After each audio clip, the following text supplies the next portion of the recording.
It's that time of week, midweek, 12:15 hour. Hey, and I'm just coming to you again, still walking through 365 essential questions from the Bible. Yeah, we're talking about blaming God today.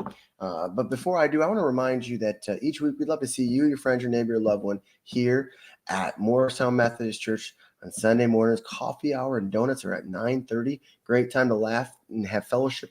And then our worship series in Sunday service begins at 10:30. In next few weeks, we're going through Back to the Movies series. So this past Sunday, we talked about the Lord of the Rings and Frodo, and we talked about David and Goliath, and the unlikely hero, and that Frodo and David, and that we can be somewhat like that usual unlikely hero. But hey, let's jump in here and talk about blaming God. Now, what have you against me, Tyre and Sidon, and all your regions of Philistia? Are you repaying me from something I have done? The events of this that took place in the book of Joel 3:4, describes not only a devastating locust plague, but an invasion of Israel's enemies, the Philistines. Yeah, I know I like to say it that way, from the west, and then we see that of the Phoenicians of Tyre and Sidon from north.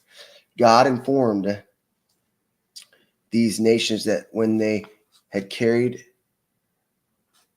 off his people and sold them as slaves and stole the silver and gold and treasures of the Lord, they'd personally attack him. He asked what had ever done to them to cause them to act as so. What has ever done? Why did they act so viciously? He had done nothing to provoke them. In fact, God shows all nations on earth his love throughout the year.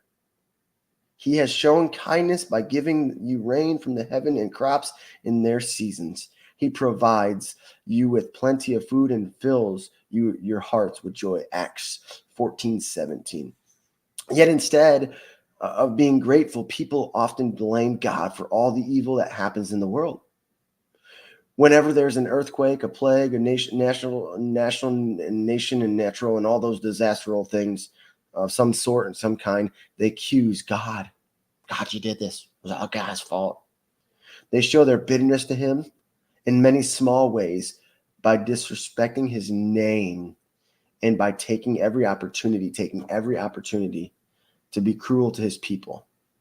Yet God is the one showing them kindness and filling their hearts with joy. And he asks, what have you against me? What have you against me?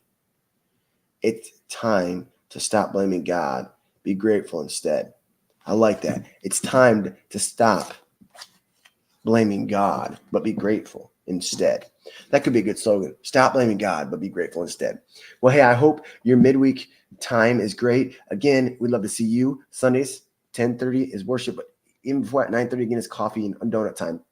Again, I'd ask you to continue prayer. I'm coming up on under 20 days for the trip to Ghana, and I'm a little short in the funds. I'm not asking for your prayer. I'm asking for prayers, actually. But again, if you feel led to help us, we're going to be sharing the Jesus film. We're going to be walking a group there, how to share the gospel. We may preach a little bit while we're there. But again, we're learning from the natives, and the natives are learning from us. So we're walking into something. So we're sharing and helping them so that hopefully down the road they can plant healthy, vibrant churches in their communities. So, hey, I'd love to connect with you, your friends and loved ones on that as well. And, you can find all the information on our church's Facebook page.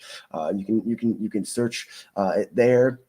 And it's got this big picture of Ghana, the African Ghana, and two pastors, myself and my buddy Richard, who's also going on the trip as well, and then our missionary friend Ryan, who's taking us. So again, stop blaming God, but try to live for Jesus. Try to live to know that he's on the throne. He's got things. He's working through things. But hey,